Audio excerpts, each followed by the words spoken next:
Beneran mau apa sih? Aku jadi nggak Sar. Masa kan jadi Bola nggak jadi lah, jangan lupa aku. Untuk perbedaan seperti saya masuk kuliah pulang. Iya. MSIB bedanya apa? MSIB belajar terus. Bener.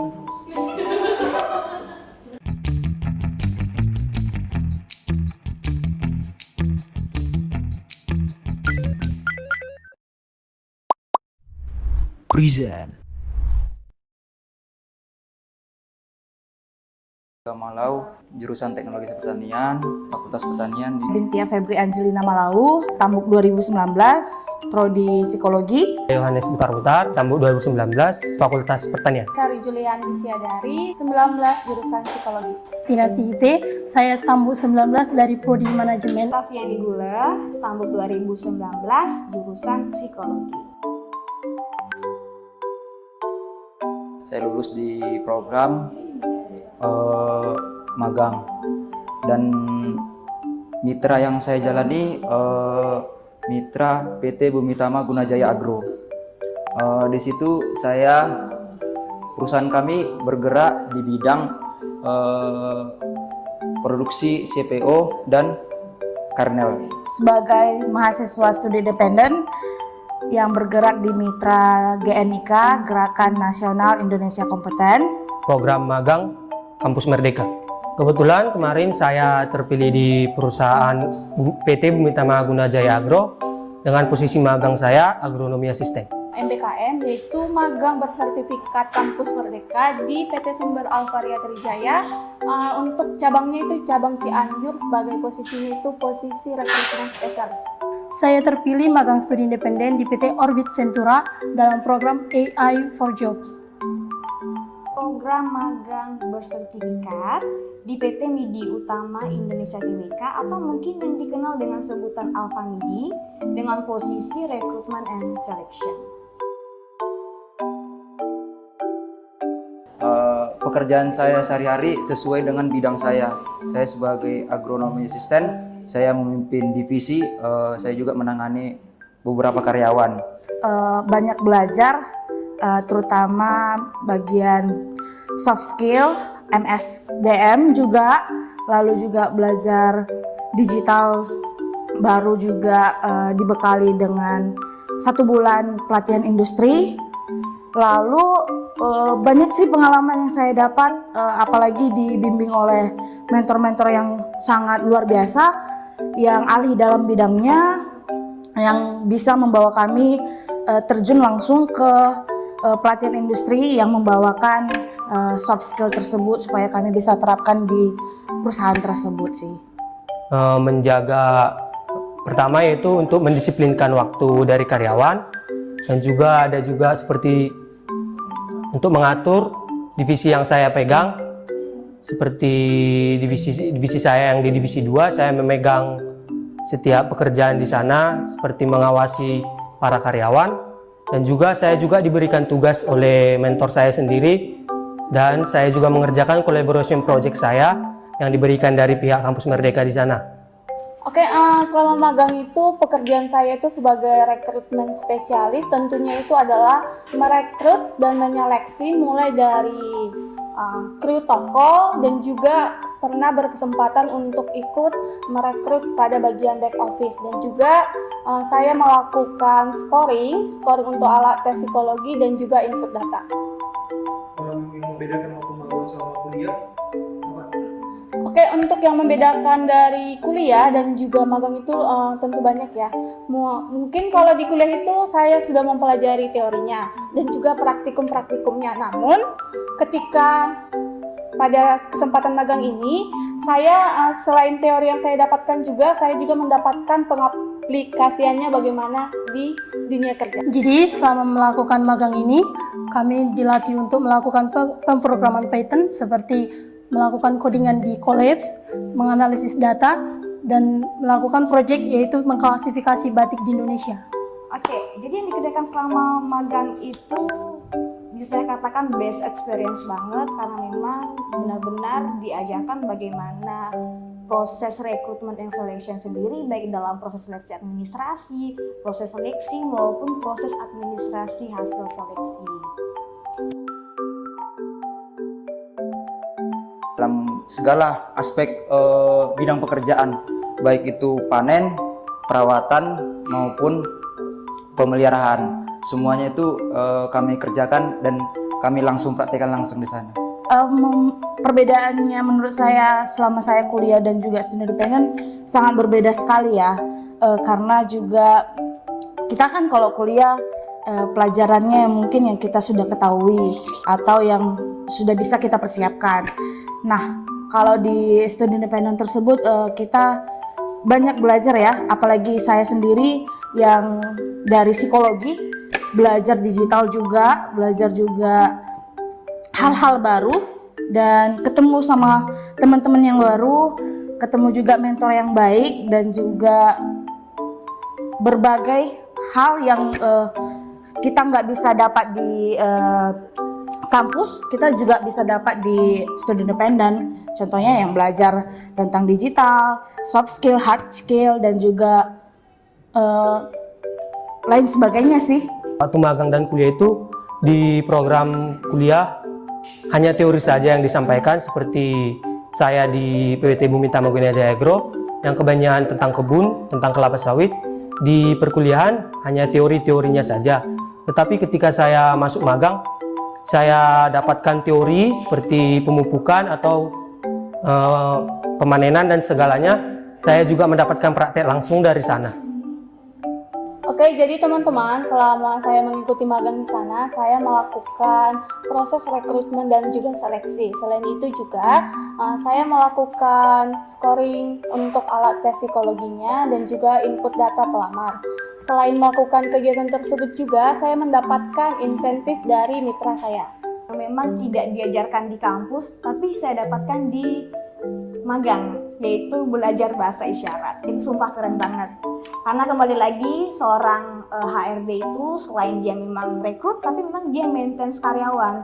Dan kebetulan juga project scope saya itu tentang karyawan disabilitas. Jadi mau tidak mau, saya berbaur dengan karyawan disabilitas. Dan kembali lagi disabilitas tentunya, dan itu benar-benar luar biasa karena saya juga bertemu dengan mereka, mendengarkan pengalaman mereka bagaimana bekerja, bagaimana pada akhirnya mereka bekerja, dan bahkan juga belajar bagaimana bahasa isyarat itu sendiri. Harapannya buat adik-adik semuanya ataupun rekan-rekan di Universitas Akademi Mensen, semuanya mari bersemangat mencoba daftar di kampus Merdeka. Yuk adik-adik semua ikuti MSIB karena MSIB itu sangat seru. Untuk rekan-rekan dan adik-adik sekalian, yuk ikuti program MSIB yang di batch 4 dan batch seterusnya, karena program MSIB yang berlanjut akan lebih seru. Jadi teman-teman, jika teman-teman ingin punya pengalaman menarik seperti saya dan juga teman-teman MSIB lainnya, silahkan teman-teman daftarkan diri teman-teman di program MBKM selanjutnya. Untuk kalian yang ingin memiliki pengalaman baru dan relasi yang lebih banyak lagi, jangan lupa untuk mengikuti MSIB pada batch berikut. Untuk adik-adik dan teman-teman semua, mari bersama mengikuti MSIB karena MSIB itu keren loh. Ingat kuliah, ingat kampus Mensen. Ingat kuliah, ingat kampus Nomensen. Ingat kuliah, ingat kampus Nomensen. Ingat kuliah, ingat kampus Nomensen. Ingat kuliah, ingat kampus Nomensen. Ingat kuliah, ingat kampus Nomensen. Ingat kuliah, ingat kampus Nomensen. MSIB, semuanya coba mulailah.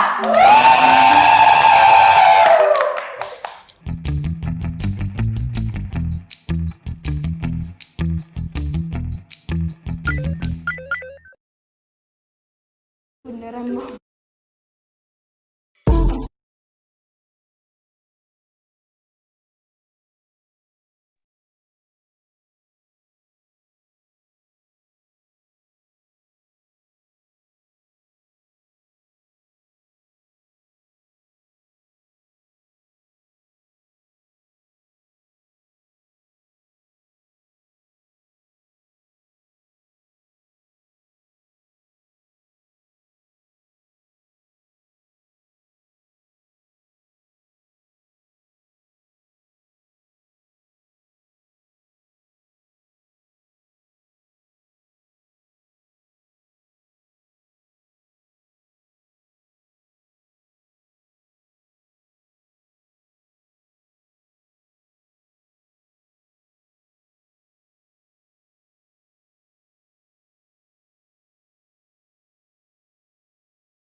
Halo, suara saya terdengar tidak?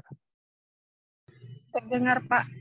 Oke, soalnya tadi saya tidak bisa mendengar suara apa-apa, jadi saya sempat left dulu. Oke, ini langsung kita mulai untuk sesi yang kedua. Maaf, Kak. Suara Kak Monika nggak terdengar. Oke, langsung kita mulai aja ya, teman-teman ya. Kelas berikutnya ini tentang optimalisasi Excel nih ya untuk dunia usaha ataupun dunia industri nantinya. Teman-teman percaya atau tidak, bahwasanya kalau misalnya nanti kita kerja ya, kalau kita kerja di katakanlah tadi ada yang dalam magangnya itu di PT Bumi Agroteknologi gitu ya, orang pertanian tapi harus membuat laporan juga dalam bentuk Excel. Ada juga anak-anak ekonomi gitu ya, atau bahkan yang dari manajemen atau dari psikologi gitu ya, mau tidak mau itu pasti akan berurusan dengan yang namanya Excel. Jadi seperti apa sih sebenarnya rumus-rumus Excel yang patut teman-teman pertimbangkan ketika nanti di dunia kerja? Karena Excel ini banyak yang nggak dipelajari langsung atau tidak ada mata kuliah langsung loh di perguruan tinggi gitu. Setidaknya materi hari ini akan memberikan sedikit banyak gambaran apa yang perlu teman-teman perhatikan ketika memperhatikan case tertentu dalam laporan tertentu gitu. Saya serahkan virtual Zoom kepada Mas Bastian. Monggo Mas. Oke, terima kasih Serpaska.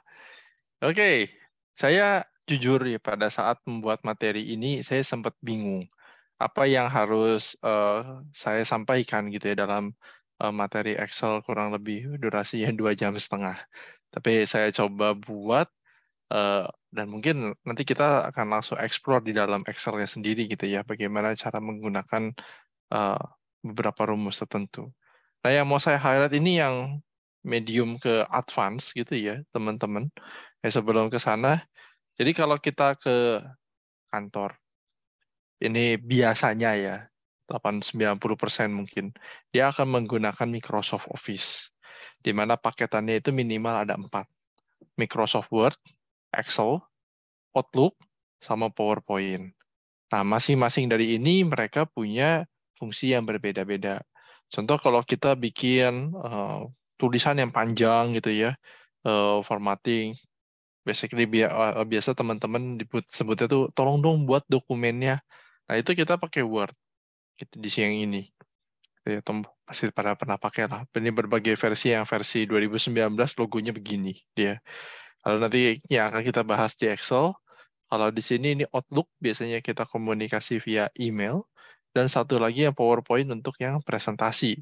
Presentasi ini mungkin jarang-jarang yang pakai, tapi kalau kita mau presentasi kepada manajemen ini akan sangat kepake. Tapi biasanya yang akan kita pakai itu 3 yang pertama ini. Tapi gini, ini tergantung dari industrinya ya. Kalau misalnya kayak saya pas lagi ngajar, saya justru nggak pakai Word sama Excel. Saya banyaknya di PowerPoint mainnya. Gitu. Nah, Excel ini kalau teman-teman klik new, pasti keluarnya begini kan ya. Halaman kosong, cuma ada kolom-kolom sama baris-baris aja. Terus kita juga bingung gitu. Ini mesti ngapain? Tapi tenang-tenang ya teman-teman. Itu memang ada sindromnya, namanya blank canvas syndrome. Jadi kalau pertama lihat kosong, terus otak kita ikutan ngeblank gitu ya. Jadi ini bingung gitu, mesti mulai dari mana. Yang kelihatan di sini nih, yang saya kasih tanda, itu di Word juga ada. Terus apa? Ini kita cuma bisa ngubah font, copy paste seperti itu nggak gitu ya teman-teman. Dia memang untuk formatting di dalamnya, tapi yang lebih penting adalah nanti formulasi-formulasi yang ada di sini nih, yang ada bentuknya FX ini ya. Kita akan ke sana, tapi nggak sekarang. Di belakang, kita akan bahas itu. Yang pertama, yang mau saya bahas adalah bagaimana mengubah ini menjadi tampilannya agak cantik, minimal bentuknya seperti ini. Gitu. Kita ada banyak template. Oke. So, yang pertama, tanya template ya, itu tanya dulu di kantor ada template khusus nggak?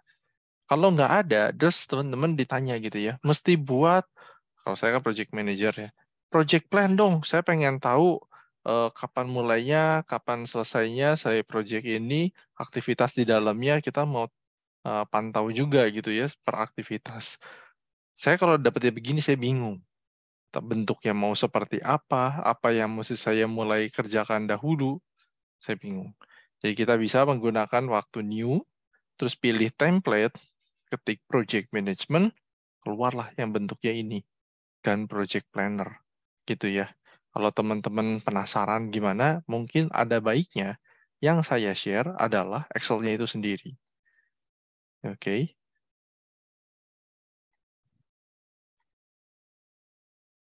Sebentar. Yep, nih.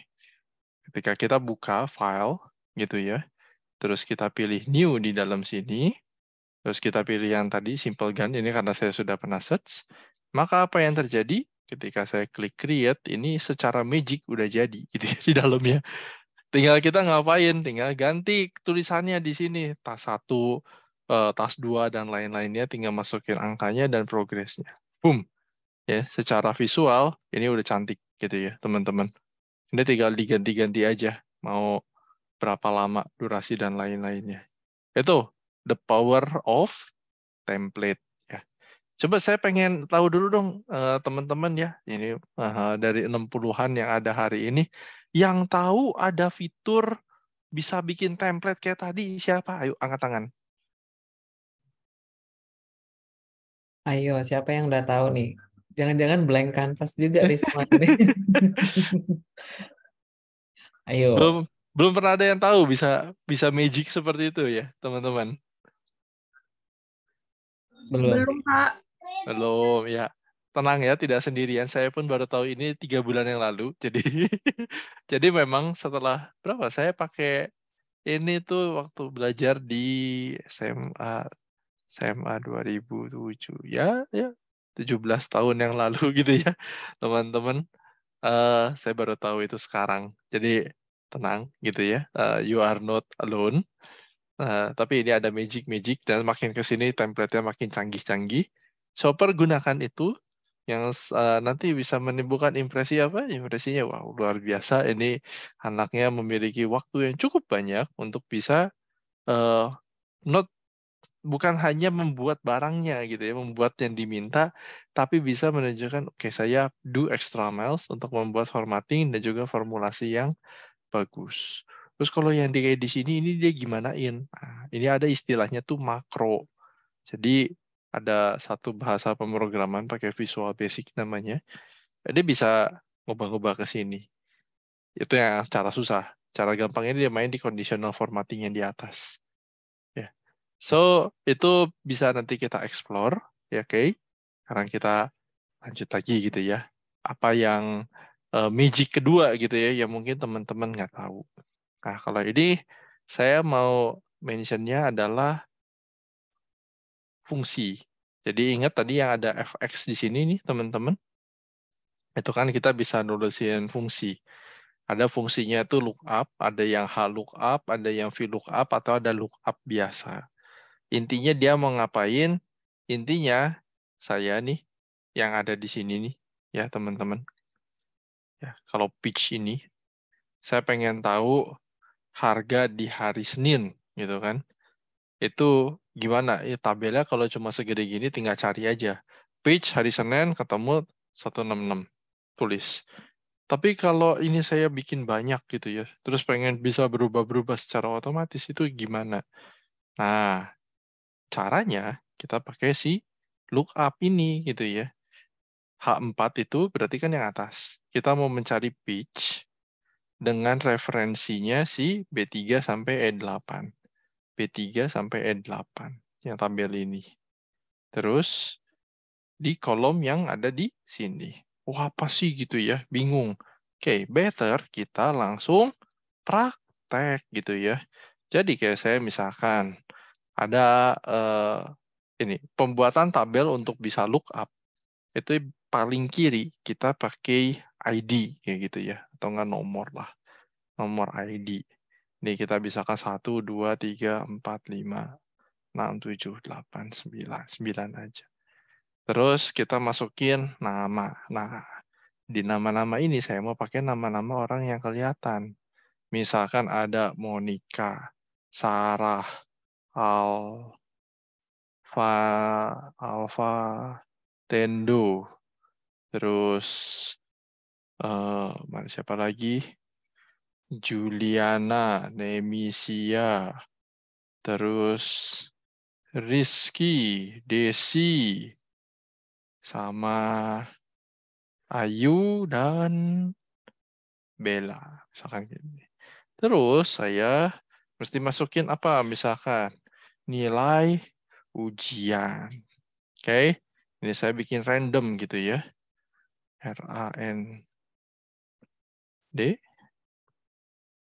rand between. Nah, ini teman-teman pasti bingung juga gitu ya. Ini apa? Secara magic saya bisa langsung generate nilai ujian. Jangan ditiru gitu ya, teman-teman, by the way. Terus saya paste value.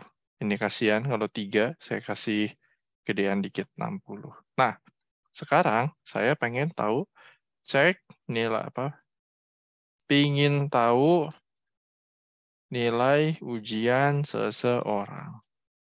Oke, saya masukkan ID. Nanti saya taruh di sini, saya kuningin ya. Terus nilainya. Apa yang saya bisa lakukan?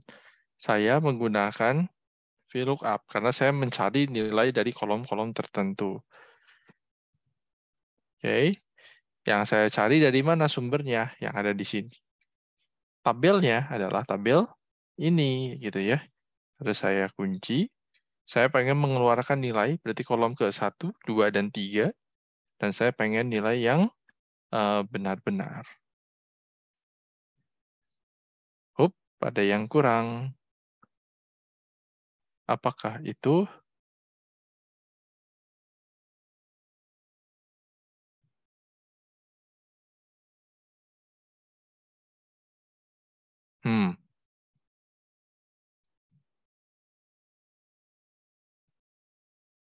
Oh, kurungnya double. Nah, kalau saya masukin 1. Oke. Maka saya juga di sini belum tahu gitu kan ya. Nilainya siapa gitu, nama orangnya. Ya, saya pakai VLOOKUP lagi. Yang saya perlu turunkan di sini dan saya ganti kolom ke 2. Lihat, ketika saya ganti ya, pengen tahu Monica. Oh, 1 tuh siapa sih? Oh, Monica. Nilainya 53. Saya masukin 7. Oh, namanya Desi. Nilainya 80. Nah, ini ya, fungsi ini ya, teman-teman, sangat amat berguna sekali di ujian. Kenapa? Karena kita perlu kadang-kadang menggabungkan 2 tabel. Oke, ini ada tabelnya sederhana seperti ini. Sekarang saya punya, misalkan seperti ini ya, tabel kedua, cuma punya nomor ID, terus saya memiliki beberapa file gitu ya, di luar sana ada nilai UTS, oke, ini sama juga, rand between, gitu kan, 0 sampai 100. Nah, ini nilainya dia random gitu ya, teman-teman. Cuman ada di sama nilai UAS. Misalkan. Dia ada di 2 file yang berbeda. Sekarang, saya pengen menggabungkan 2 tabel ini dengan tabel nilai saya yang ada di sini. Ya, gimana caranya? Wah, kalau nomornya urut, nggak ada masalah. Terkadang nomornya nggak urut, atau nggak bingung gitu ya, kita metainnya satu-satu tuh gimana. Oke, apa yang bisa kita lakukan? Kita bisa begini nih. Ini magic lagi ya teman-teman. Excel itu bisa magic. Oke, saya kan pertama nilai UTS sama nilai UAS. Mau tahu dulu dong, angkat tangan lagi nih teman-teman ya. Di sini yang familiar dengan VLOOKUP, boleh raise hand nggak?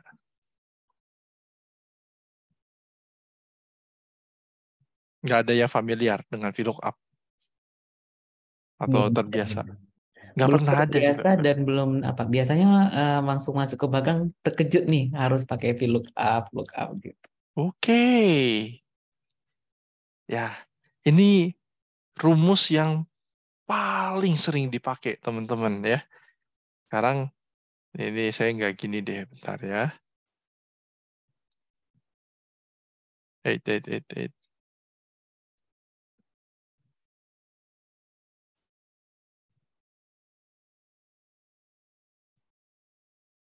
Agak ekstrim ya ini.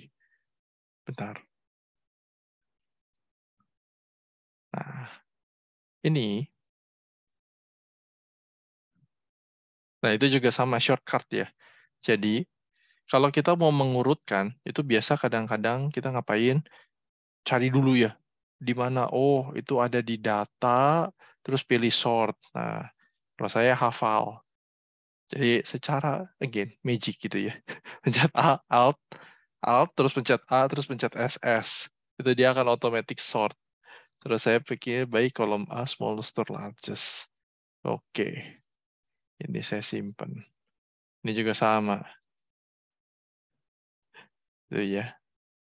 Terus ini header nggak ada. Oke. Nih, sekarang tabel saya bentuknya begini. Terus teman-teman mesti mengurutkan. Dan kadang-kadang ID itu, ini kan number ya. Number itu bisa kita urutkan. Tapi kadang-kadang data kita bentuknya teks. Jadi 1 dan 11. Itu 1 terus 11 dulu. Baru 2, 3, 4, 5, 6, 7, 8, 9. Nah, itu kan membuat sulit ya ketika kita mau mengurutkan. Kita menggunakan si VLOOKUP. Ya. Kita VLOOKUP tadi apa? Kita ambil dari kuncinya yang di sini. Tabel yang kita mau masukin adalah tabel yang ada di sini. Ya. Dari sini sampai sini. Terus kita kunci supaya nggak gerak-gerak, pencet F4. Itu shortcut-nya juga. Terus kita masukin kolom yang ke 1 dan 2. Terus kita pilih yang exact match. Makanya dia pilihnya false di sini. Oke. Beres. Ini kalau nggak percaya, nilai 1 pasti nilainya 22. Gitu ya. Nggak usah dicek lagi. Ini angkanya udah benar. Nah, kalau yang ini gimana? Ini bisa kita copy. Oke. Tapi perlu ada yang digeser-geser. Geser reference-nya. Geser juga ininya. Enter. Langsung magic, guys. Gitu ya. Datanya udah lengkap, udah rapi. Kayak begini.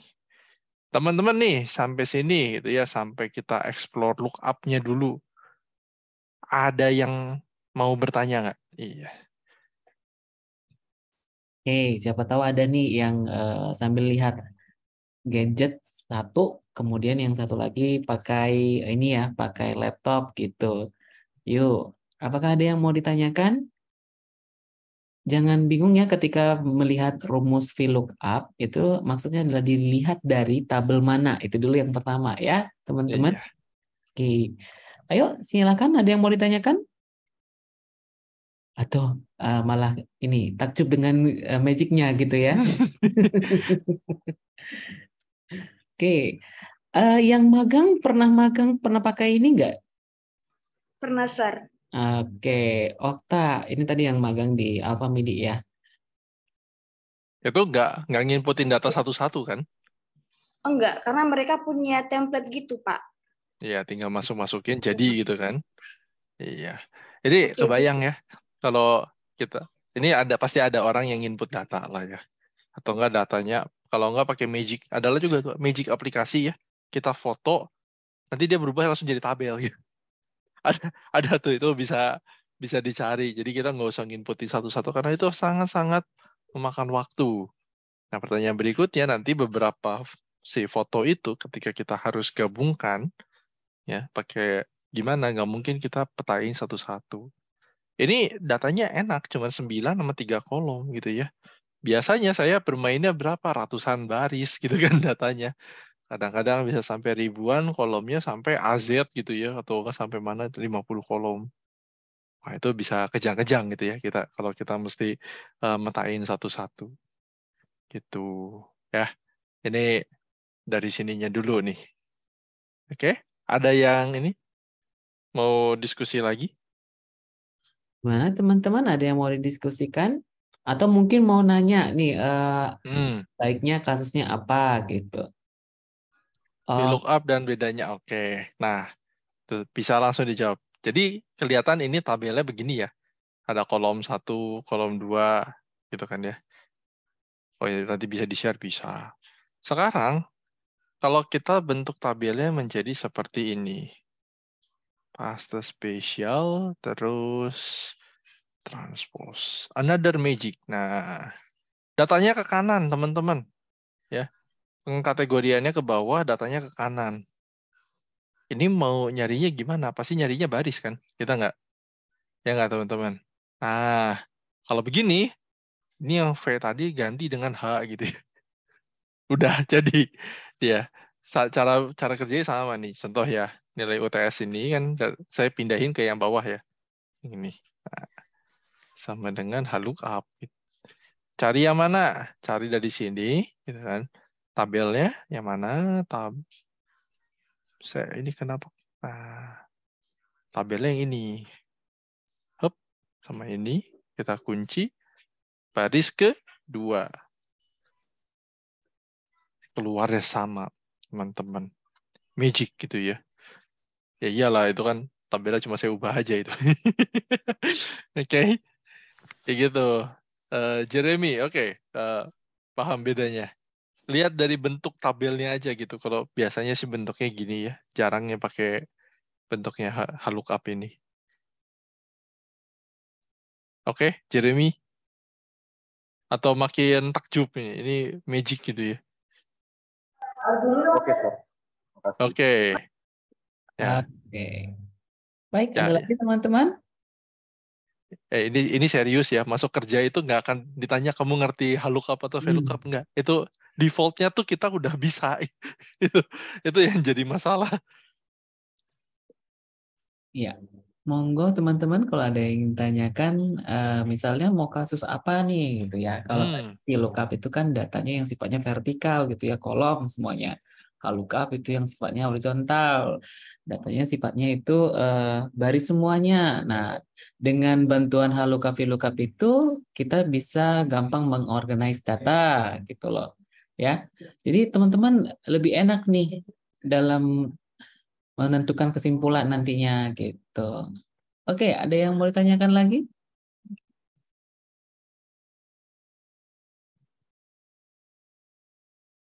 Yuk.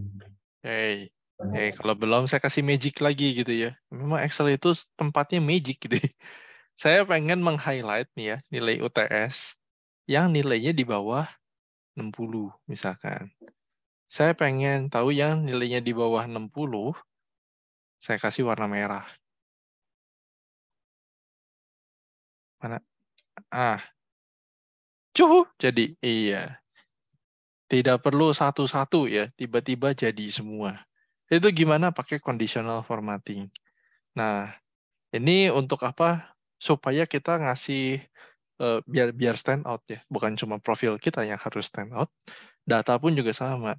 Ini kan konteksnya adalah nilai ujian. Ya. Berarti orang-orang yang nilainya di bawah 60 itu berarti dapat warning lah kasarnya. Nah, pertanyaannya siapa gitu kan ya? Kan kalau kita warnain satu-satu capek. Nah, mendingan kita tinggal begini nih, masuk conditional formatting, terus udah pilih gitu ya, mau di antara nilai berapa, nilainya berapa, misalkan sama dengan 0 gitu, oke, bisa juga. Yang kurang dari berapa, tadi saya pakai ini ya, less than, nah secara default dia akan mengeluarkan nilai rata-ratanya, 9,5. Dia akan langsung bisa kita pilih. Gitu ya, masalah conditional formatting. Oke? Oke? Nah, magic lagi. Ya. Saya bisa buat tabel cantik seperti ini. Oke, dia langsung ada filternya. Ya, oh yang ini sih enggak. Saya mending copy ini deh. Copy dari PowerPoint. Nah, yang ini. Ya, data mentahnya ini. Oke. Kita copy ulang. Ya, kalau ini saya ketikin aja lah, nggak apa-apa. Wait, ini kita tutup. Not save. Nah, ini. Oke. Apa yang mau saya buat di sini? Jadi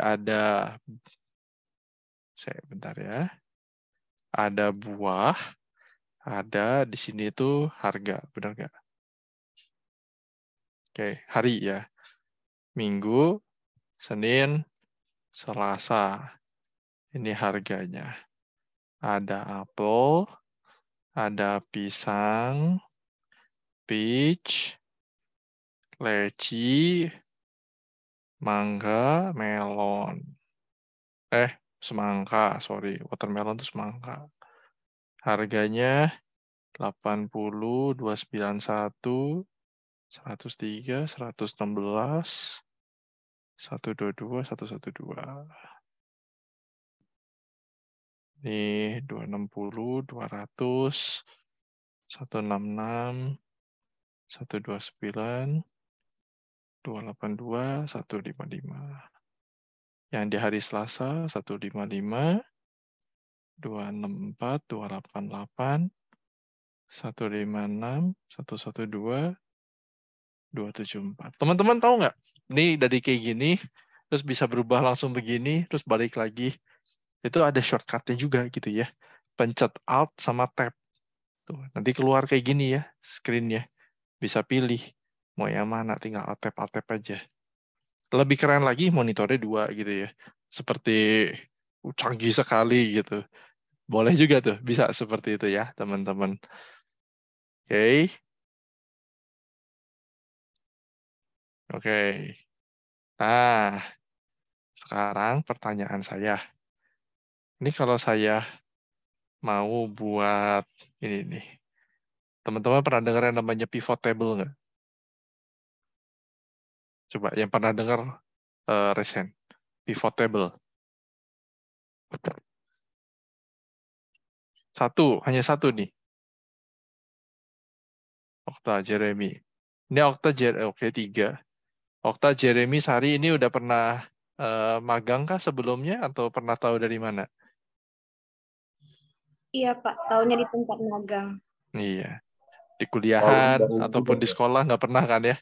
Kita itu diajarin kayak gitu. Ya, ini magic. Cuma sebentar tombolnya kok hilang gitu ya. Recommend di chart bukan. Oke, ini gara-gara saya punya ini ya. Saya bingung. Hilang soalnya. Insert bukan. Harusnya di sini. Nah, ini.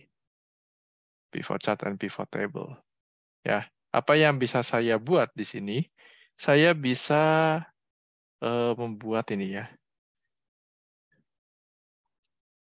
Keluarnya apa? Hari Minggu. Enggak sih. Enggak, angkanya biasanya enggak gini. Sorry, tabelnya harus saya ganti. Oke. Kita ganti penjualan. Nah, gini aja deh. Oke ya. Ini transaksi ke 1, 2, 3. Ini akan lebih seru nih kalau kayak gini. Oke. Saya sengaja copy aja. Ini. Nah.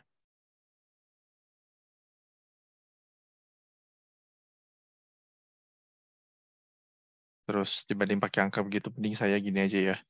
Rent between 100 sampai 300. Tutup kurungnya. Iya. Kurungnya Kak, kurungnya lebay. Kadang-kadang keluar sendiri. Oke. Saya face value. Siap. Nah, sekarang saya tanya. Total penjualan Apple ada berapa di hari ini? Bingung kan? Ya nggak, teman-teman? Inilah yang kita gunakan sebagai pivot table. Ya. Insert, pivot chart. Oke. Ini yang gampang aja gitu ya. Saya pengen tahu penjualan hari ini, ya kan? Saya taruh di sini. Lalu saya kelompokin ke buah. Jadi guys, langsung magic nggak nih? Gitu. Jadi total penjualan hari ini Apple ada 1141. Gitu ya. Udah langsung. Jadi saya nggak usah ngerapi-rapihin, nggak usah apa-apa, langsung jadi seperti ini. Magic, teman-teman? Sangat membantu sekali nanti ya kalau Iya, misalnya ini nah, banyak data gitu. Apa ini juga betul. berfungsi ke data analis gitu ya Mas ya? Betul. Data analis. Terus kalau misalkan masuk ke bagian tim sales, nanti suruh buat forecast penjualan per hari. Ini datanya kan baru sehari ya, yang kita buat. Ini saya buang dulu yang ini bentar. Nih, datanya kan baru per hari. Ini kalau kita tambahkan, ya, tanggal. Sekarang masukin 18 Maret gitu ya. Saya copy semua, ada 36 penjualan. Terus dari sini 30 penjualan berikutnya saya copy. Ini kita pisahkan bilang jadi 19 Maret ya. Terus angkanya asumsikan beda dong, benar nggak ya? Ini dari 50 sampai 150 deh. Oke, terus saya pengen tahu 2 hari ini trennya gimana gitu.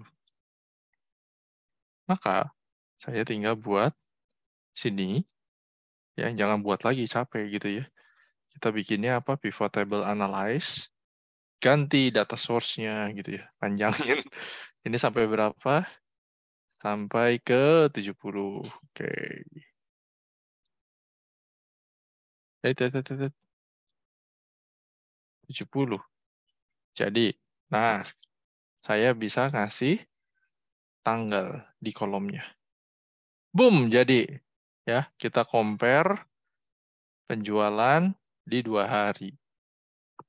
Magic lagi, teman-teman. Dan kalau pengen ini kolomnya berbeda, ya tinggal tuker gitu ya. Yang ini tanggal, yang ini per harinya. Chartnya bisa diubah, bisa banget gitu ya. Enggak, yang ini lebih kelihatannya gini deh. Hup. Nah, terus kita melihat error bar. Enggak, bukan tren. 18 Maret. Iya. Enggak, yang ini nggak bisa diginiin. Ya ini. Ini langsung bisa kita main-mainkan gitu ya. Formatnya, mau bentuknya. Ya, teman-teman. Tinggal tanya kesesuaiannya aja gitu ya. Tadi ada apa aja? Tim sales, marketing juga dia pakai kayak gini. Biasanya kita mengecek ini ads kita performanya lebih baik atau lebih buruk gitu ya. Kita bagi-bagi ke dalamnya. Terus payroll ya, penggajian itu juga sama tuh. Main data-data begini harus di look up ya. Data analis pasti banget gitu ya, karena nggak mungkin non data analis kayak gini. Admin gitu ya, kalau misalkan pekerja kita dapetnya suruh administrasi dulu gitu kan, kita ngecek nih perubahan stok gitu misalkan, supply chain ya itu juga bermain dengan data. Itu hampir semua bagian lah kena begini. Dan kabar baiknya teman-teman, kalau udah di level direktur ya, atau C-level kita bilang ya, direktur atau presiden direktur, komisaris, itu kita nggak ngurusin, atau kita nggak lihat yang bentuk beginian nih, ya teman-teman datanya. Kita lihatnya langsung dalam bentuk chart. Ya. Dari chart ini kita lihat insight-nya. Pasti pertanyaan pertama adalah kenapa total penjualannya turun drastis gitu kan. Ada apa? Oh, ternyata itu penjualan di hari Minggu sama di hari Senin. Dan hari Minggu itu misalkan dijualannya di mall, maka jualan buah di mall itu lebih laris dibanding jualan di hari Senin, karena orang yang ke mall lebih sedikit di Seninnya. Nah, kita harus bisa membunyikan chart ini. Bukan cuma ngomong, oh iya di tanggal 18 dan 19 penjualan di 18 lebih tinggi. Nah, kita nggak selesai sampai situ. Gitu, teman-teman. Ya, oke? Oke? Masih tercengangkah dengan pivot tabel dan juga pivot chartnya ini? Masih tercengang, teman-teman? Oh, ternyata selama ini ada cara yang lebih mudah mengorganize data, ada cara yang mudah untuk melihat kesimpulan data gitu ya. Dua hal ini sudah diajarkan oleh Mas Bastian. Kira-kira ada nih yang mau ditanyakan nih? Yuk, yuk. Siapa di sini anak ekonomi nih? Anak ekonomi sering nih menggunakan data atau prodi matematika gitu ya sebelum memakai software seperti SPSS gitu ya. Siapa tahu mau melihat datanya dulu dengan menggunakan Excel gitu. Monggo, silakan kalau ada yang ingin tanyakan, mungkin ada dari pengalaman magang gitu ya. Kasusnya seperti ini, gimana kalau gini? Nah, gitu. Yuk, monggo teman-teman.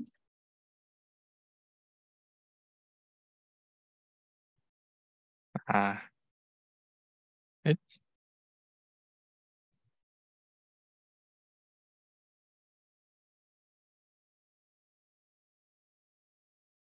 nah, oke. Ini ya teman-teman adalah data. Saya coba, ya ini jangan dilihat jumlahnya gitu ya. Ini adalah pengeluaran sekeluarga saya gitu ya. Selama bulan Januari 2023. Jadi saya masukin datanya ini via Google Form. Google Formnya saya download, saya ekspor keluarnya seperti ini ya. Lalu dengan pivot table jadinya seperti ini. Saya dari sini bisa ngapain? Saya bisa tahu gitu ya, pengeluaran terbesar saya ada di mana. Ternyata dimakan dan minum gitu ya di sini. Dan kalau ini saya double klik ya teman-teman, bentar. Ya, ini keluar detailsnya. Secara magic sekali lagi gitu ya. Keluar dari yang ada di sini. Kayak misalkan saya pengen tahu ya, kesehatan. Jangan belanja di bensin parkir gitu ya. Lumayan gede. Saya bayar kemana aja gitu. Ketahuan gitu ya. Di tanggal berapa. Ada timestamp-nya di sini. Saya masukin datanya kapan. Deskripsi ini saya cuma tulisannya aja. Dan breakdown per dalamnya. Terus saya ada penanda ini bayar via apa. Jadi saya tahu nanti ke depan ya saya kalau mau isi saldo GoPay atau OVO atau kartu kredit gitu ya, saya lebih pegang banyak di mana gitu karena saya bisa tahu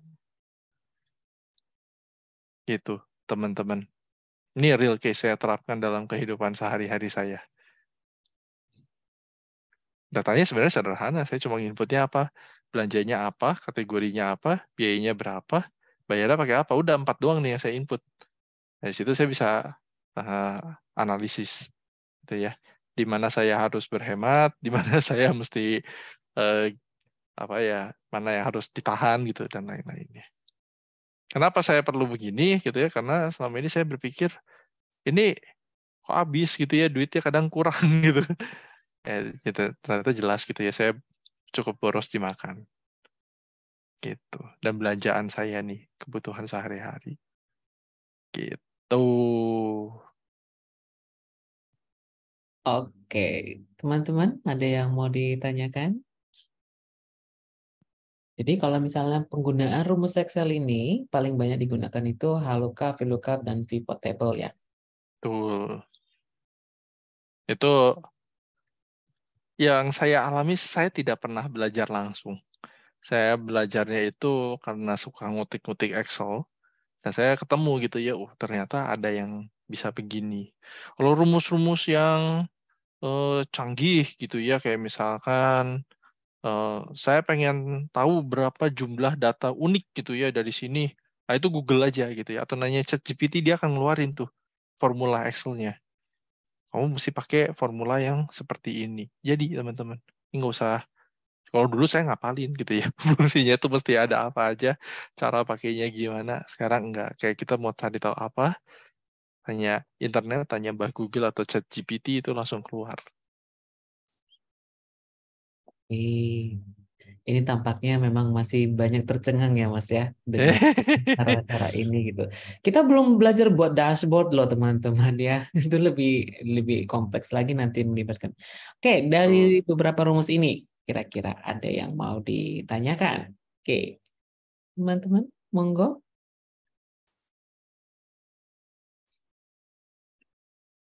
Oke, kalau dari saya aja dulu, Mas. Hmm, Selain kasus seperti tadi kan Mas menunjukkan tentang pengeluaran, pemasukan dan sebagainya. mhm, Biasanya kalau di dunia project management mhm. itu data apa yang paling sering menggunakan cara kategorisasi dan cara organize ini? Oh, kalau project management yang kita biasa ditanya secara hari-hari itu adalah sekarang statusnya udah nyampe di mana. Hmm, Jadi saya bukannya yang ini, gitu ya. iya. Saya udah define dulu nih aktivitasnya mesti ngapain, oke. Terus saya udah petakan juga kapan mulai sama N-nya.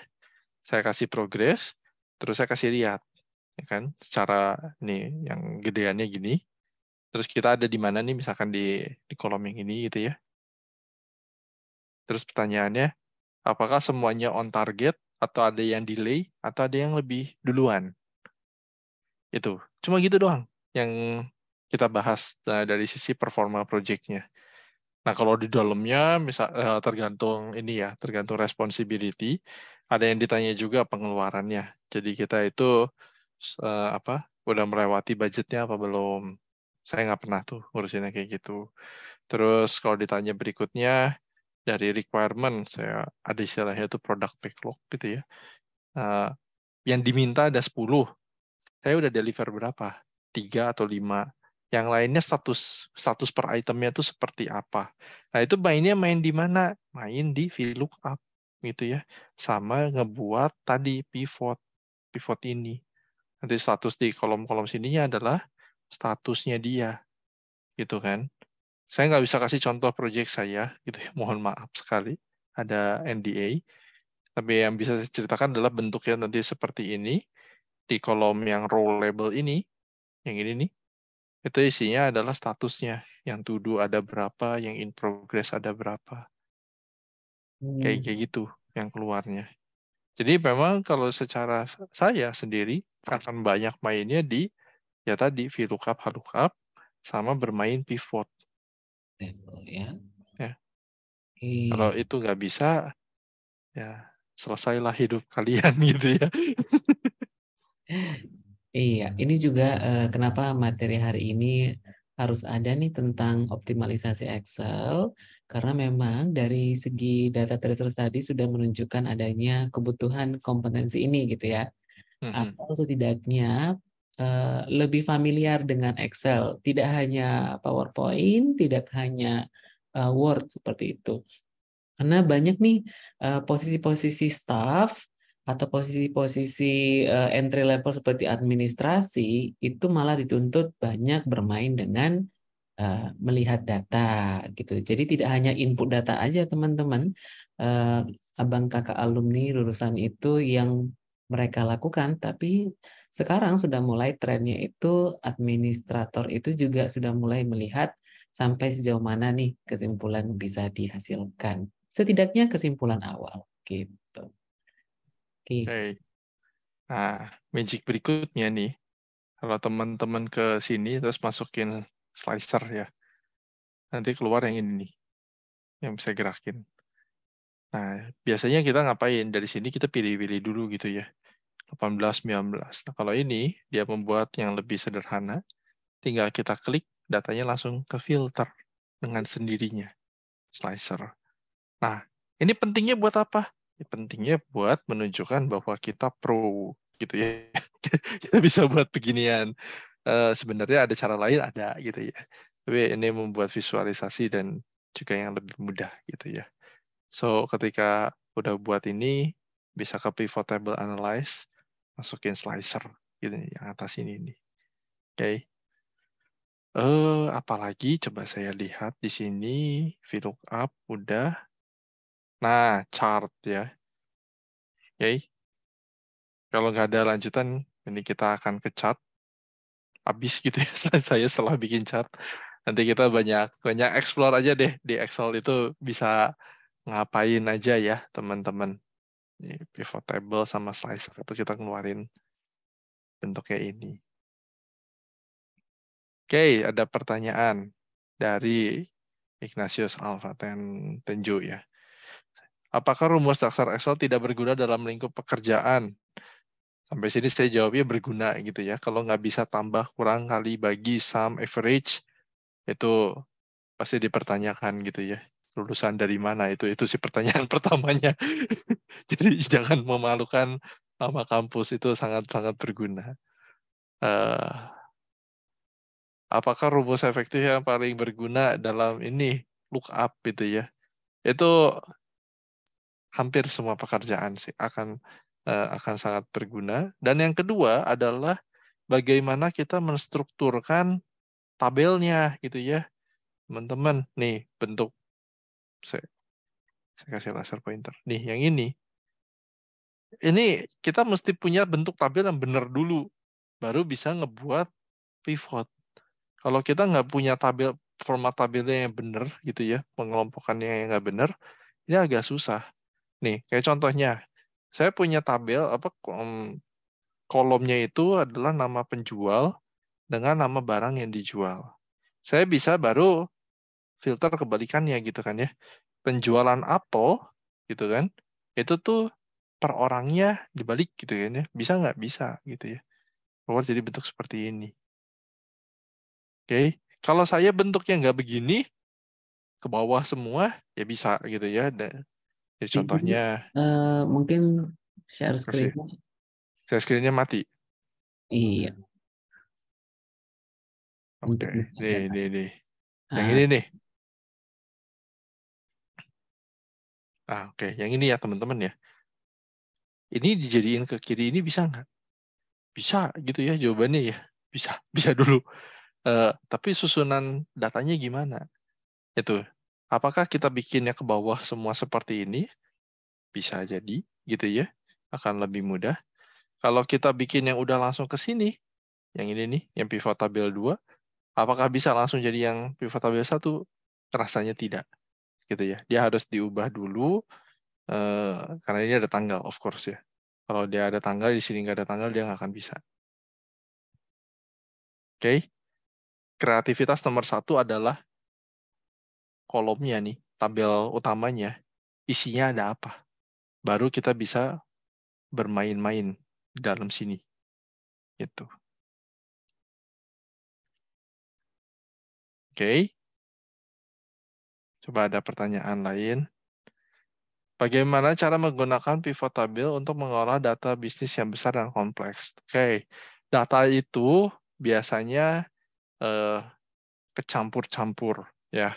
Selain kecampur-campur, dia sebenarnya dua data yang tidak saling berhubungan.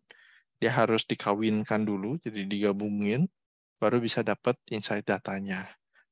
Itu yang saya bisa omongkan secara teori. Nah, untuk prakteknya mungkin ya, Samuel Chandra, saya boleh tahu nggak, kamu punya data apa, terus kamu pengen ngelihat apa gitu. Oke, mungkin Samuel Chandra bisa open video kamera ataupun open mic aja. Bagaimana? Monggo silahkan Samuel Chandra. Siapa tahu misalnya sudah pernah nih diminta sama entah itu dosen, entah itu mentor magang, supervisor mungkin ya. Monggo, silahkan Samuel Chandra. Kayaknya belum.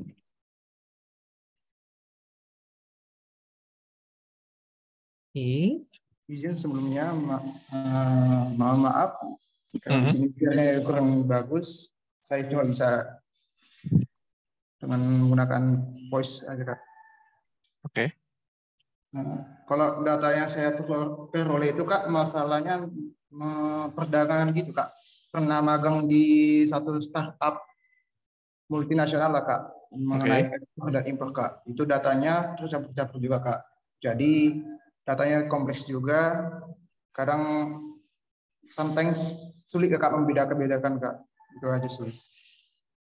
Data kompleks itu tuh maksudnya gimana kalau saya boleh tahu? Terus ya ini, kalau kita menggunakan pivot gitu ya, raw datanya kan dia biasanya keluarnya tuh begini dulu nih, karena sheet 2 ini. Kita punya ada tanggal gitu kan ya, terus kategori, terus ada value-value-nya nih panjang gitu ke kanan sana. Terus dari situ ya bisa, kalau mau contohnya gampangnya ya, ini ada penjualan, terus ada berapa banyak yang lihat gitu ya di sininya. Ini juga kan angka-angka, misalkan ini angkanya gede gitu ya, 10.000 ya gitulah. Terus yang mau beli gitu kan, yang mau beli berarti masukin ke cart gitu. Banyak gitu ya. Kolomnya ada banyak, row-nya juga ada banyak. Nah, dari sini kita mau lihat kayak begininya gitu ya pengelompokannya. Yang lihat apel ada berapa banyak. Nah, kita bisa menggunakan si pivot ini. Gitu. Itu yang bisa, saya nggak tahu ya, bagi Samuel itu cukup clear apa enggak. Tapi itu yang bisa kita mainkan. Biasanya, kalau saya ditanya, saya nggak lihat bentuk datanya, saya nggak bisa jawab juga gitu ya. Kita harus ngapain gitu di dalamnya. Gitu, Samuel Sandra. Dan kalau dibilang kompleks itu tuh, apakah si kolom dan barisnya ini kolom dan barisnya ini yang banyak sekali, atau gimana gitu yang dibilang kompleks tuh? Bagaimana, Samuel Chandra? Berarti sebenarnya Mas, dengan melihat apa yang mau disimpulkan dari banyak data itu paling penting ya Mas ya. Betul. Apalagi dengan Mas bilang tadi strukturnya harus jelas. Data variabel ini apa, kemudian diorganisasinya nanti bisa melalui rumus itu juga. Tergantung kebutuhan ya, apa yang mau diambil gitu. Berarti kalau kita lihat nih, data-data startup yang tadi Mas kan sudah buat itu contoh masukin ke cart. Demikian juga yang disebut dengan big data pada saat login, pada saat mau check out tapi nggak beneran bayar, seperti itu ya kebanyakan. Ya, nah ini kan sebenarnya dia berbeda ya. Maksudnya data ini tuh beda-beda gitu tempatnya. Terus diambil gabungin jadi satu, terus kita pengen lihat insight. Ya itu tadi lagi kembali ke objektifnya, kita mau ngelihat apanya, trennya kah? Kalau tren ini jangan pakai pivot, pakainya chart gitu kan. Pivot ini tuh kita pengen kelompok-kelompokin deh gitu biar dapat apanya ya. Saya melihatnya summary-nya aja gitu. Nah, itulah si gunanya pivot ini. Tentu kita hanya bisa mensummary data yang ada gitu ya. Kalau datanya tidak ada di situ ya harus kita olah dulu. Misal gitu ya, saya pengen tahu persentase orang yang dari lihat terus ke yang beli berapa. Ya udah berarti kan penjualan dibagi dari banyak yang lihat atau banyak yang mau belinya ini. It depends dari mana kalau mau ngambil persentasenya. Ya udah itu bagi dulu dapat persenannya, terus dicarinya rata-rata. Berarti kita pakainya average, bukan menggunakan si pivot tabel itu. Tapi kalau kita pengen tahu average yang persentasenya tadi per kategori buahnya, nah itu baru kita udah bikin si summary-nya, si average-nya, baru kita pivotkan. Gitu. Apakah cukup menjawab, Samuel Chandra? Samuel Chandra? Sudah bisa kali ya? Oke. Jadi coba nanti diperhatikan, kalau saya sih bilangnya di-clearkan dulu datanya, clearing data dulu deh. Yes. Gitu. Harus tahu nih, bisa membedakan data ini peruntukannya untuk apa gitu. Jadi kompleks yang dimaksud Samuel kita bisa uraikan gitu. Berbagai jenis data adalah berbagai jenis variabel juga gitu. Supaya nanti kita bisa combine data yang mana kita perlukan untuk kesimpulan yang kita butuhkan. Itu. Oke, ada yang mau ditanyakan lagi teman-teman? Kalau enggak nanti saya serahkan ke Mas Bastian udah menyelesaikan nih. Oke. Saya mau kasih magic lagi, Pak Paska. Ya. Oke. Nih contohnya ya teman-teman. Saya pengen tahu data yang duplikat itu ada apa enggak. Nah, Itu bisa kejang-kejang gitu ya kalau kita apa nggak memanfaatkan si Excel ini. Ini saya hapus dulu ya. Saya biasanya akan menggunakan data di sini ya. Terus ada bentar ini. Nah, yang keluarnya ini. Ini apa? Bener kan duplicate? Ya, remove duplicate. Nah, kalau saya cara tradisional gitu ya. Saya gabungkan dulu pakai concat namanya ya. Yang saya gabungkan apa? Tanggal buah penjual ininya nih sama jumlahnya misalkan ya. Ini kan saya tadi random ya datanya, saya nggak tahu. Oke, saya copy semua. Lalu saya remove duplicate. Expand selection. Ya sebenarnya dia bisa langsung, tapi karena saya udah gabungkan tadi 3 kolom ini ya, tanggal buah sama ininya. Nah, saya ketemu ada satu yang duplicate kata dia. Apakah itu saya nggak tahu gitu ya. Oke, saya udah buang. Maka data-data di sini ini udah nggak ada yang duplikat. Itu. Oke, ini bergunanya untuk apa? Misalkan teman-teman ada data, kayak saya waktu itu tuh data penggajian. Oke. Dari data penggajian itu saya narik transaksi penggajian let's say bulan Februari bulan kemarin. Oke. Saya berarti harus carinya apa? Transaksi bulan Februari dikawinkan dengan NIK-nya. Jadi employee nomor induk karyawannya tuh. Harusnya satu orang hanya dibayar satu kali orang karena kita gaji bulanan. Oke. Saya cek. Bener nggak datanya itu ada yang nggak kebayar 2 kali? Nah, saya pakai remove duplicate-nya itu. Kalau sampai dia ada, nah itu saya mesti cari tahu gitu ya. Saya find pakai si mana tadi namanya conditional formatting ini ya. Saya cari yang dia memiliki duplicate value. Nanti dia akan kasih warna. Nah, dari sini nih misalkan ya udah dilamain kayak gini. Ini ada magic gitu ya. Waktu teman-teman sort atau nge-filter ya, ini sort by color tuh bisa juga. Boom, jadi gitu ya. Yang dapat warna dia di atas duluan semuanya. Gitu. Kalau dia mau advance, itu juga bisa gitu ya. Kita sort on cell color, baru tambahin berdasarkan nilai UTS cell value. Maka dia balikin yang berwarna di atas duluan, baru diurutin berdasarkan angkanya. Ini kebetulan karena warnanya duluan gitu ya. Misalkan nih saya kasih warna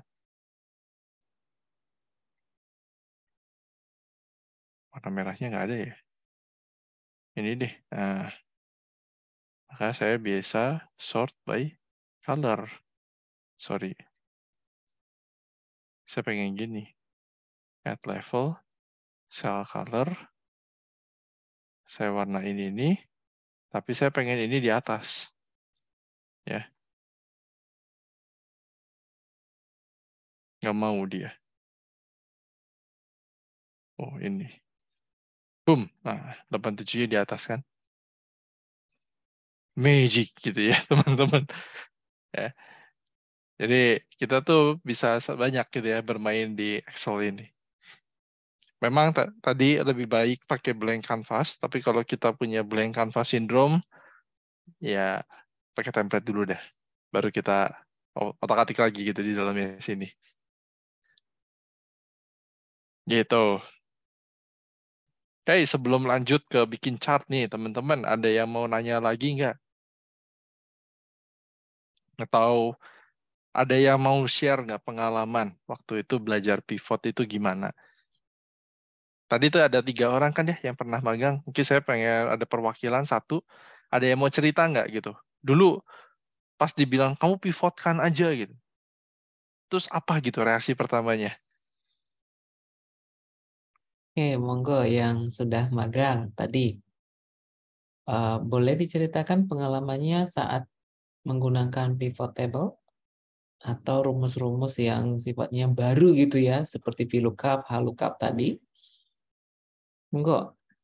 Tadi kalau saya tidak salah ada Okta, ada Sari yang sudah angkat tangan atau raise hand. Bisa menceritakan mungkin entah itu betapa takjub atau betapa tremornya gitu, mau ngapain gitu ya.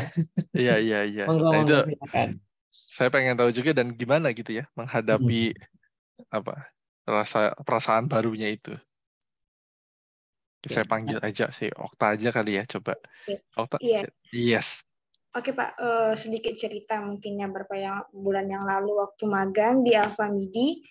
Jadi memang bertepatan selain ngerekrut, melaksanakan selection, tapi memang itu tadi ada namanya administrasinya. Jadi waktu itu kalau nggak salah, saya disuruh untuk mengorganisasi data, karena kan datanya banyak, ini bukan 1, 2, 3, tapi malah bisa jadi 1.000, 10.000 dan segala macam. Jadi mau lihat atas nama ini emailnya berapa sih, habis itu atas nama ini nomor teleponnya berapa sih. Kalau kita copy nih, kalau dia misalnya ada 2 file, kalau misalnya kita copy itu kan lama tuh ceritanya. Jadi itu tadi dari tim rekrutmen sendiri langsung bilang, ya udah kamu fill up aja. Tersentak kaget dong, karena kan secara di kuliah psikologi persen nggak ada belajar fill up deh, apa aku yang apa tuh gimana ini. Jadi ya jangan itu the point aja sih, aku sama timnya benar-benar nggak tahu, dan mungkin bukan pertama kalinya dengar sih, pernah dengar tapi sama sekali nggak tahu apa-apa, dan jujur itu sih malu kali ya, karena kan meskipun memang magang ya setidaknya udah ada basic itu katanya dari timnya gitu. Jadi singkat ceritanya mereka juga ngajarin sih, meskipun sebenarnya agak nganggo-nganggo juga, karena memang sebenarnya ini beneran nggak sih, agak tremor juga. Jadi diajari dari awal begini caranya, pakai ini, dimulai dari kanan ya, gini guys segala macam. Ini habis itu enter gitu segala macamnya. Jadi setelah itu langsung oh iya ya kok magic gitu. Jadi pada akhirnya seru juga. Di situ sih the first banget mempelajari tentang tentang follow up itu seperti apa, juga tentang pivot itu, dan itu luar biasa sih, best experience banget gitu sih Pak. Thank you Okta. Nah ini lesson learn gitu ya. Kalau tadi dari Okta kan disebut VLOOKUP dan juga pivot, terus kitanya tremor gitu ya.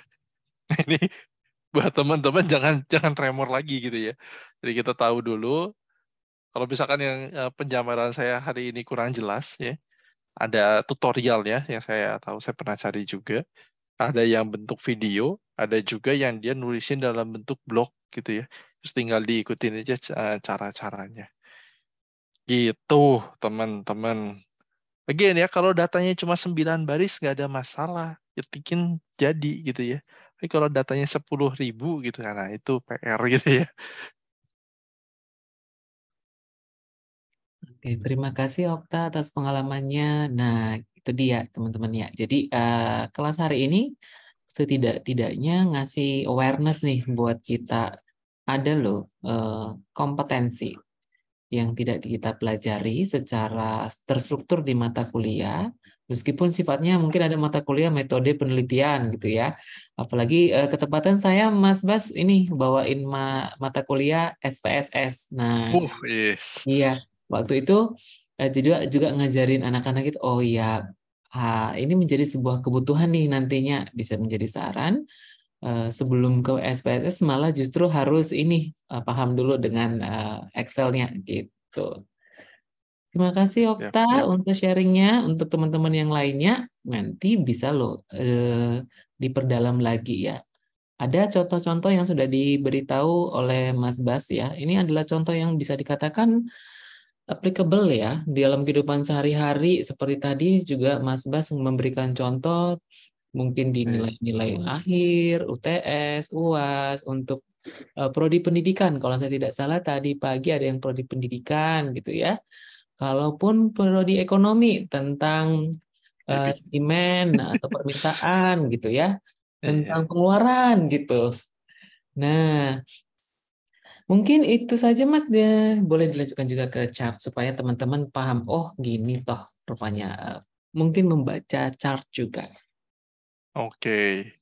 Nah, kalau chart ya, ini tuh ada banyak banget ya. Nih, ada yang bentuknya cluster kolom, garis, apalah itu gitu kan ya. Diklik aja gitu ya teman-teman. Kalau udah diklik, ini nanti kelihatan gitu ya bentuknya tuh mau kayak gimana. Ada yang mau saya highlight beberapa ini contohnya. Nih, ada yang bentuknya bar. Keluarnya gini nih ya. Terus kalau kita ubah, sorry, sebelum ke sana jangan ubah bentuknya dulu. Ini ada bawaan template-nya. Jadi kayak yang tadi gitu ya, tiba-tiba cantik gitu kan. Tiba-tiba cakep gitu. Nah, atau berubah jadi kayak gini. Bisa aja. Oke. Ada juga yang ganti chart type-nya. Nah, ini kalau tadi bentuknya bar, yang ini, kita tahu mana yang paling gede, itu yang paling panjang. Terus kalau dia pengen bentuknya percentage, dia keluarnya gini nih, yang 100% stuck bar. Gitu. Tapi ini karena itemnya cuma satu, maka keluarnya satu doang. Ya. Kalau dia ada persentannya, nanti warnanya ada bisa ada 2 atau bisa ada 3 gitu di dalamnya. Oke. Ini tidak applicable. Kenapa? Karena bentuknya begini gitu. Bentuk datanya begini. Jadi dia nggak cocok untuk chart yang 100% stuck. Oke. Kita ganti datanya lagi. Kalau kita mau bentuk lain gitu ya. Ini juga sama, nggak cocok gitu. Kenapa? Karena data di sini adalah count, bukan tren tanggal gitu ya. Apakah per hari penjualannya naik turun atau enggak. Nah, apa yang bisa saya lakukan di sini, itu saya ubah gitu ya. Di pivot data analyze, terus kita masukin field itemnya ini. Ini field list, yep. Kita masukin timestamp. Nah, terus kita pakai filter. Oke. Dan kita mau sebentar. Dari sini apa? Enggak, di sini bener. Di filter. Saya enggak semua. Saya pengen tahu secara harian makan saya gimana. Iya, trennya begini ternyata teman-teman. Ini di awal tahun saya ada yang tinggi gitu ya, lumayan. Sisanya rata-rata di 400 ribuan. Gitu. Ya, ini bisa chartnya bisa kita mainkan gitu ya dengan apa namanya data yang mau kita tampilkan tuh yang apa gitu ya. Ada lagi yang bentuknya sunburst, cuma ini saya nggak cocok datanya ataupun yang radar.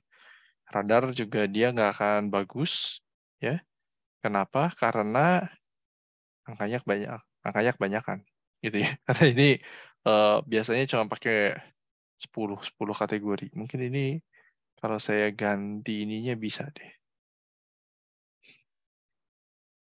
Sebentar, kita ganti.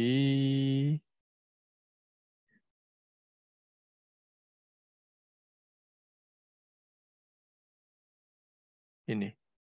Hop, kelihatan bentuknya jadi seperti ini gitu ya, teman-teman. Kategorinya banyak, terus kelihatan yang besar-besar tuh yang mana gitu. Karena tadi ini kalau dilihat nih ada yang ekstrim 2 ya, makanya bentuk chartnya jadi kayak gini. Kalau nggak dia bentuk kayak jaring laba-laba gitu ya, teman-teman. Mana yang gede, mana yang kecilnya gitu. Oke. Bisa kelihatan. Kalau yang suka main game pasti sering lihat nih bentuk chartnya seperti ini. Ya, dia mau gedein apa nih kekuatannya atau apa bisa itu semua. Oke, terus kalau saya cek lagi nih ya, chart type.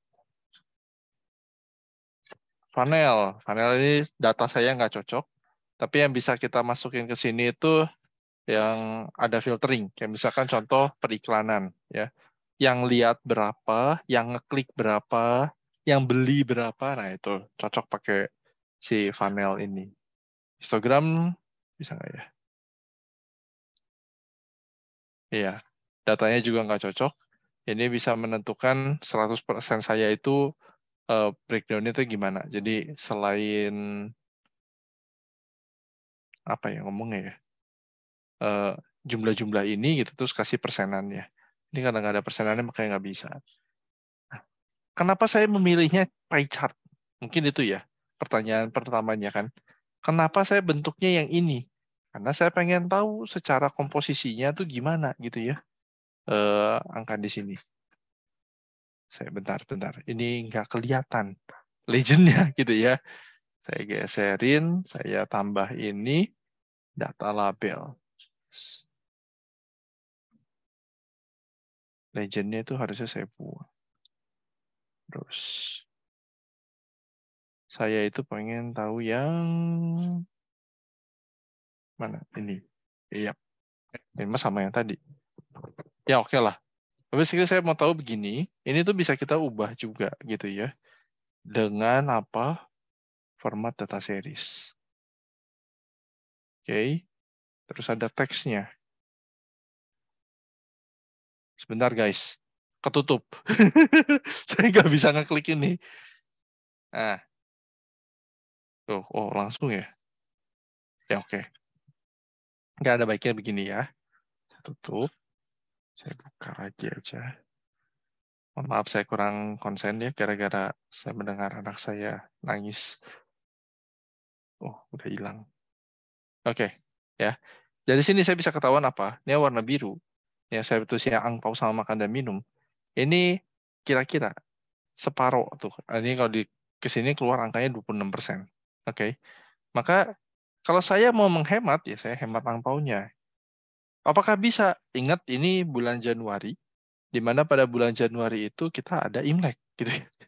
Dan saya merayakan Imlek, jadi saya harus mau nggak mau ini pengeluaran yang tidak bisa saya elak gitu ya. Saya harus keluarkan ini.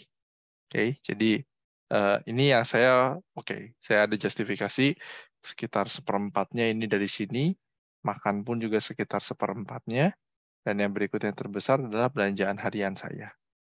Gitu ya. Ini buat bayar kebutuhan rumah, bayar air, listrik, dan lain-lain.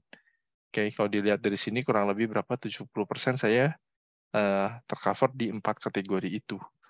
So, kalau saya mau menghemat, saya mungkin nggak usah pakai AC, saya kurangi makan di luar, dan saya lebih banyak belanjaan. Jadi, porsi ininya tertukar, gitu ya. Itu, insight seperti ini akan lebih cocok jika kita menggunakan chart, ketimbang kita pakai histogram, gitu ya. Kalau pakai histogram, atau mana nih? Change data, change chart time. Saya ganti kayak tabel ini. Ya. Udah, saya keluarnya gini doang gitu.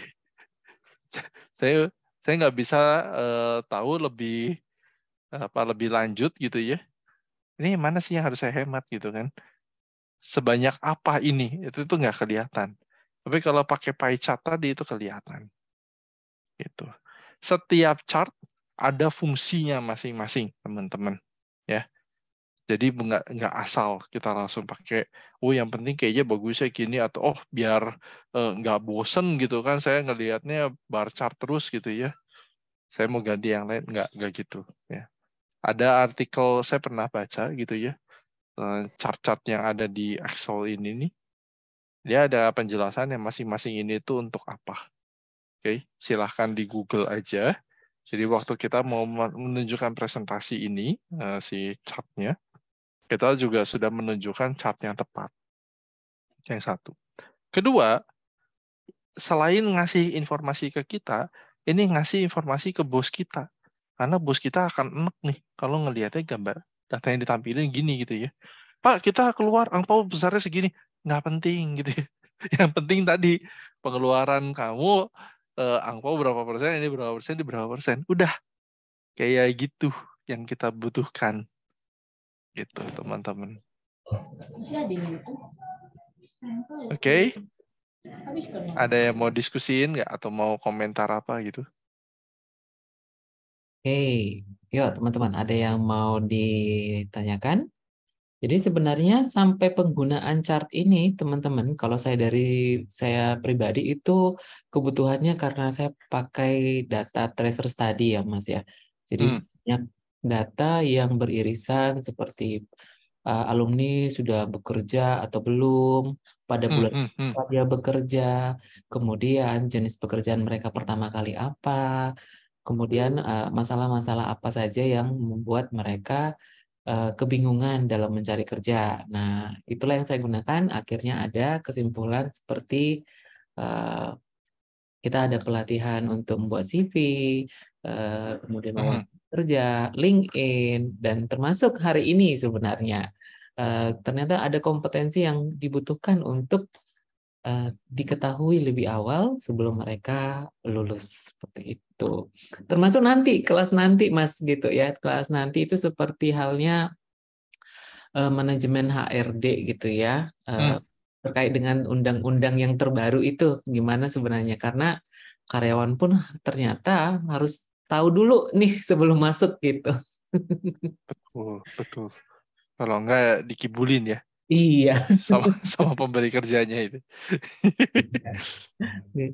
Nah, teman-teman, sebenarnya kalau kita belajar ini itu penting banget karena tujuannya nanti untuk mempresentasikan ide. Terkadang ada lowongan tuh manajemen trainee, ini juga sedikit ya Mas ya. Ada ini keluh kesah juga nih dari alumni gitu ya. Mereka dipaksa, kalau lowongan manajemen trainee kan awal itu kan harus ada 1 tahun lagi ya masa percobaan mereka sebelum diangkat gitu. Jadi mereka harus membuat sebuah proyek menggunakan data-data yang ada, pada akhirnya harus menghasilkan yang seperti Mas bilang tadi, infografis yang paling penting bagi para pembuat keputusan itu gitu. Nggak butuh mereka yang sifatnya data-data yang sangat detail, tapi ketika ditanyakan nanti ya, kamu bisa menghasilkan kesimpulan ini dari mana, baru nih Excel-nya dipanggil. Tapi chart-nya tadi memang betul-betul berfungsi sekali sih Mas. Ada perbedaan penggunaan histogram, bar, pie chart, dan sebagainya. Oke, untuk teman-teman, kira-kira ada yang mau ditanyakan nggak? Yuk, atau ada yang mau diskusikan gitu? Atau misalnya mau minta Mas Bas, bisa nggak kelasnya yang ini nanti di kemudian hari gitu, satu kasus kita bahas gitu, contohnya gitu. Monggo. Dengan senang hati ya, kalau misalkan itu diperlukan. Oke, silakan teman-teman. Ada yang mau ini, ada yang mau sharing mungkin? Kalau tadi kan sudah nih dari Okta, ada dari yang lain kira-kira? Atau ada yang mau ditanyakan gitu? Sampai sejauh mana harus saya kuasai? Contohnya gitu. Monggo. Ini kayaknya ini ya. Sudah tercengang banget ya dengan kondisi. Oke, teman-teman ada? Silakan. Oke, Ripka, Nurmalasari, Morianus, Jogi, saya mau tahu nih. Bang Ignatius, gimana? Ini cukup aktif nih kemarin. Yang Jeremy, monggo.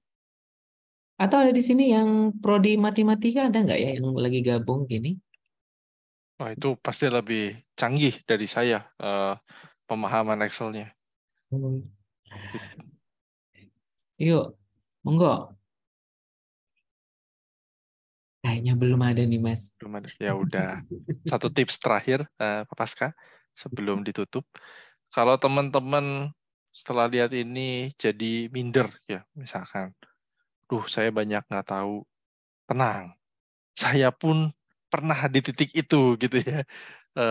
Dan sekarang saya bisa diberi kesempatan untuk men-sharingkan ini.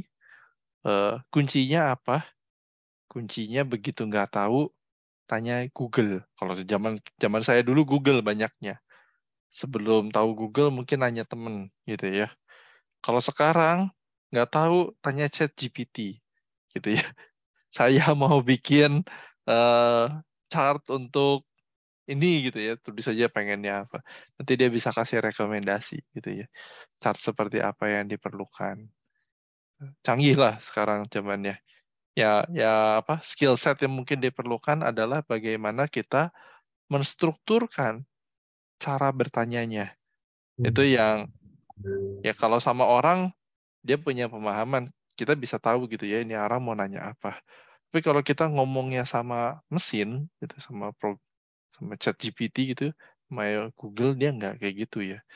Dia belum bisa menebak kita itu sebenarnya mau nanya apa. Puji Tuhan ya ChatGPT bisa bahasa Indonesia ya. Jadi kita bisa tanya dengan menggunakan bahasa Indonesia kalau bahasa Inggris kita terbatas. Itu. Dan mulai aja ya.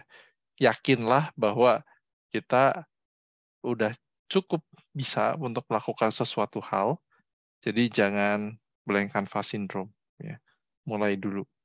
Kalau blank canvas syndrome sampai kapanpun kita nggak akan pernah jalan. Itu Pak Pasca dari saya. Oke, terima kasih Mas Bastian. Sedikit banyak sudah membantu ya, paling tidak dari segi awareness dan juga beberapa latihan yang bisa diaplikasikan dengan menggunakan rumus Excel.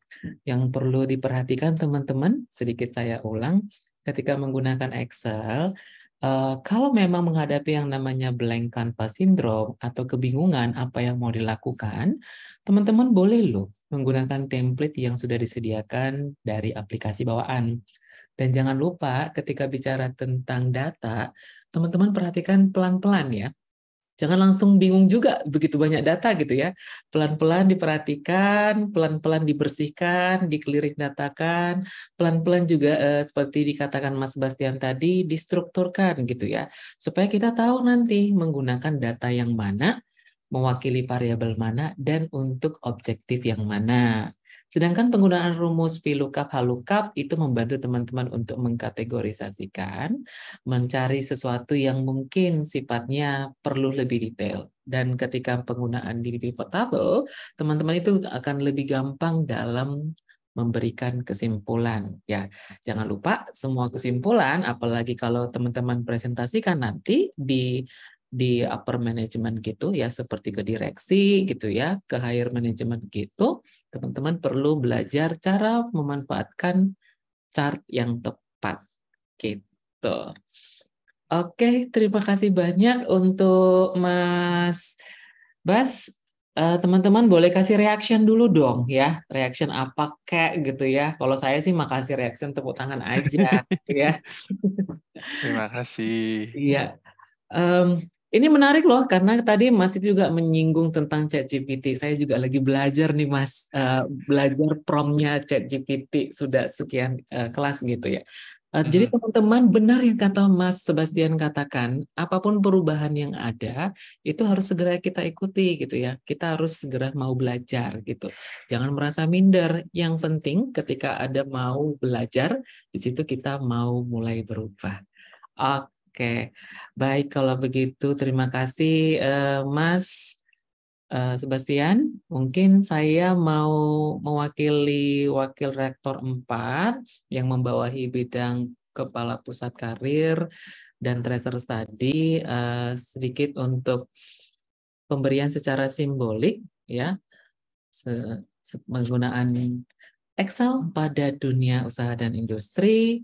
Hari ini sudah dilakukan pada hari Sabtu 18 Maret jam 1 sampai selesai.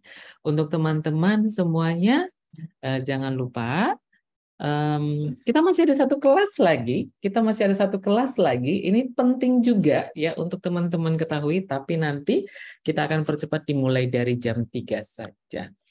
Kalau begitu, saya serahkan kepada MC, kita mungkin bisa dokumentasi untuk yang terakhir bersama dengan Mas Bastian. Monggo.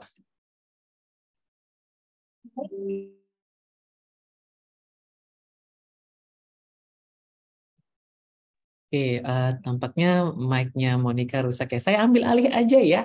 Teman-teman semuanya boleh menghidupkan video kamera? Boleh ya, menghidupkan video kamera. Oke, ada Bang Denny Javinter Manalo. Nih ya. Ada siapa lagi nih, Nemisia. Oke, monggo teman-teman yang lain dihidupkan. Kak Revi, Winda, Jelita, Nurmala, Morianus, Sari Julianti udah. Sari Hayati, ada 2 Sari nih gitu. Oke, saya serahkan kepada Monica. Saya dengan petunjuk saya ya. Saya hitung mundur untuk slide yang pertama. 3, 2, 1. Oke, bergaya. Oke, slide yang kedua. Oke, 3, 2, 1. Dan yang terakhir slide yang ketiga. 3, 2, 1. Oke. Baik, terima kasih sekali lagi Mas Bastian. Sama. Jangan bosan-bosan ya Mas ya. Siapa tahu ada the next levelnya gitu ya setelah kita evaluasi untuk kebutuhan teman-teman. Karena kebanyakan di sini juga pasti nih mungkin bingung, mungkin juga tercengang, mungkin juga rasa pengen tahu juga, gitu. Baik, kalau begitu, terima kasih kami ucapkan. Saya dari tadi kayaknya banyak ucap terima kasih ya. Karena kebanyakan ini ya, kebanyakan harus yang kita sih dari teman-teman yang ada di mahasiswa ini akan banyak belajar, gitu. Kalau begitu, saya akhiri pertemuan hari ini. Jangan lupa nanti teman-teman ketemu lagi kita di pertemuan untuk tentang kegiatan yang berikutnya adalah mengenai manajemen HRD dan juga penerapan Undang-Undang Cipta Lapangan Kerja, ya, Undang-Undang Cilaka dulu awalnya ya, dikatakan cilaka dan celaka gitu ya. Gimana sih sebenarnya ya undang-undangnya dan kok harus kita pelajari nanti? Akan ada waktunya, kita akan coba percepat. Saya akan hubungi pematerinya sendiri dari seorang manajer HRD di sebuah grup perusahaan gitu. Terima kasih Mas Bastian, sampai jumpa di teman-teman semuanya. Sampai jumpa, dadah. Oke Mas. Memories follow me left and right. I can feel you over here, I can feel you over here. You take up every corner of my mind. What you gonna do now? Ever since the day you went away, no, I don't know how to erase your body from out my brain. What you gonna do now? Maybe I should just focus on me instead. All I think about are the nights we were tangled up in your bed. Oh no.